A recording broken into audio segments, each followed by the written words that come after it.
अस्सलाम वालेकुम। आज सीनेट के अंदर एक करारदाद पास की गई जिसमें ये मुतालबा किया गया कि जनरल इलेक्शंस मुलतवी किए जाएं। उसके अंदर जो भी रीजंस दी गई मैं उनमें नहीं जाना चाहता, सिर्फ एक ही मैं बात करना चाहता हूँ कि देखें, कॉन्स्टिट्यूशन ऑफ पाकिस्तान इस मुल्क की सालमियत की जमानत देता है, और अगर हम कॉन्स्टिट्यूशन के ऊपर अमल दरामद करेंगे तो वो एक कॉन्स्टिट्यूशन ही तमाम सूबों के दरमियान, तमाम कौमियतों के दरमियान एक कॉन्स्टिट्यूशन ही एक बाइंडिंग फोर्स है।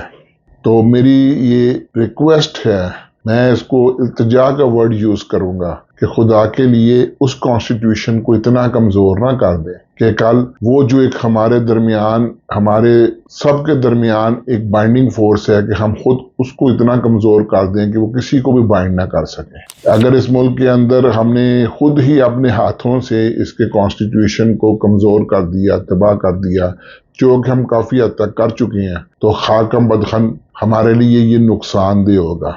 इसलिए election commission, military establishment Pakistan, तमाम सियासी जमातों और सिविल सोसाइटी से ये मेरी रिक्वेस्ट भी है, मेरा मुतालबा भी है कि इस इलेक्शन को मुलतवी करने की करारदाद को एक रद्दी की टोकरी में फेंका जाए और इलेक्शन अपने टाइम पे करवाए जाए, ताकि नई हुकूमत आए और आके मुल्क की बागदौड़ संभाले। फ्री, फेयर, ट्रांसपेरेंट इलेक्शंस ही पाकिस्तान के अंदर पाकिस्तान की तरक्की और इस्तेहकाम की जमानत है। बहुत तजर्बे कर लिए पिछले 75 सालों में, कभी आमरीत आई, कभी टेक्नोक्रेट्स की हुकूमत लाई गई, कभी मोइन कुरैशी को ले आया गया, कभी किसी को ले आया गया, कभी मार्शल लॉ 10 साल के लिए लगाया गया कि इकॉनमी स्टेबल हो जाएगी। तमाम तजर्बात के बाद एक नतीजा है कि जब तक आप इस मुल्क के अंदर स्टेबिलिटी नहीं लेके आएंगे, एक जमहूरी निज़ाम विदाउट इंटरप्शंस नहीं चलेगा, उस वक्त तक मुल्क तरक्की के रास्ते पे नहीं जा सकता।